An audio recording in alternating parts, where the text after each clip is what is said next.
Hello, and welcome to our podcast, Acts, Verse by Verse, brought to you by Teleios. This captivating podcast will detail each verse of the book of Acts, which chronicles the early history of the Christian church after Jesus' ascension into heaven. Thanks for joining us in this exciting biblical journey.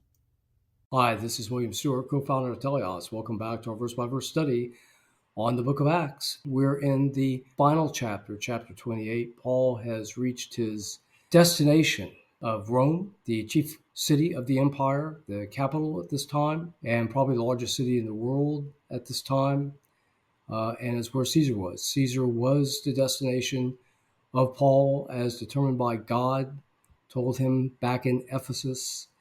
And we've been on a journey from Jerusalem to Caesarea and through several high officials there, Felix, Festus, and Agrippa, then to Malta. And we're leaving Malta this time on the way to Rome. So let's pick up the action. In verse 1, they were on an island called Melita. This is an older name for the island of Malta. Malta is southwest of Sicily. Sicily's right southwest of Italy, right at the boot or the toe of the boot of Italy. He said they were a barbarous people, but showed us kindness and received the whole group, of which I think there's about 256, off the wrecked boat that was discussed in chapter 27. And Paul was preparing the fire, and a viper that supposedly was poisonous, or was known to be poisonous in the area, came out and bit him.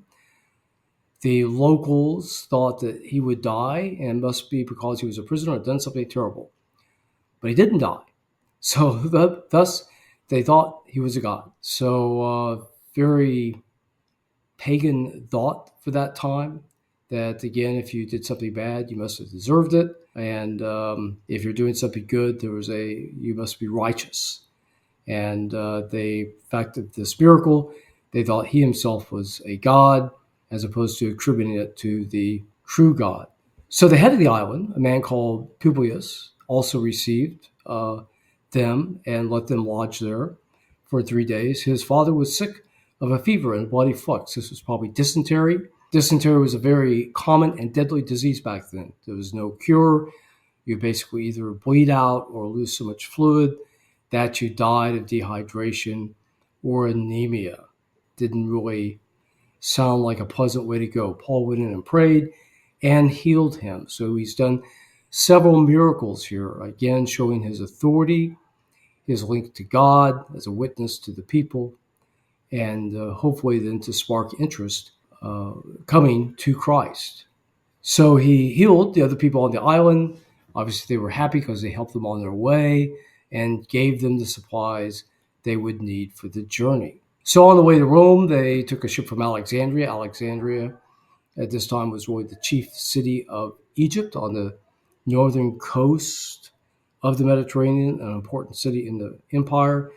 They came to Syracuse. This was the chief city of Sicily and had a very long history, originally founded by the Greeks from Corinth, what had been the most important city on the island for most all that time, and at one point was the largest city in the world and probably richer and bigger than anything from where they came from in Greece originally, and vied with Carthage for power on the island for many centuries. Since the Roman takeover after the First Punic War, it had dwindled in importance. They then went to Italy itself, at Rhegium, right on the tip of the, or near the tip of the tip of the foot, the toe of Italy, and then up the coast to Puteoli, near what is now Naples, on the western coast of Italy, south of Rome. They went up towards Rome to the Appii Forum and the Three Taverns, two locations close together, not far south of Rome, and they were met by the other Christians, who took much encouragement in seeing them. Paul had, as you know, wrote them the book of Romans several years before, said they wanted to come visit. This was obviously an important church, had a big Jewish contingent, it seems, as well, of course, many Romans, and some of which may have been influential. Again, we just don't know.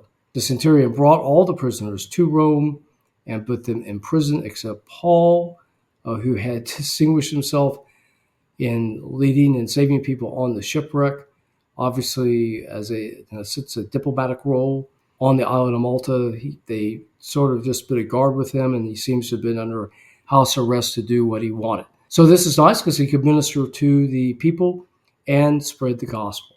Okay, so what have we seen today? Paul goes from Malta to Rome, and from here we'll talk about his experience in Rome next time, leading up to the time with Caesar. He'll meet with Caesar again, which is not in the record. And we continue to see God's providence in his life and paving the way, despite all the earthly problems, paving the way for him to come to Rome really in a miraculous way to fulfill God's desire for Paul to witness in front of the highest official in the world at that time. Okay, thank you for joining me today. We'll talk about Rome next time. Please join me then. Thanks for listening to this episode of our podcast, Acts Verse by Verse. We hope you found the teachings both interesting and informative. Join us next week for another exciting episode. To listen to all episodes, please visit our website, teleiosresearch.com.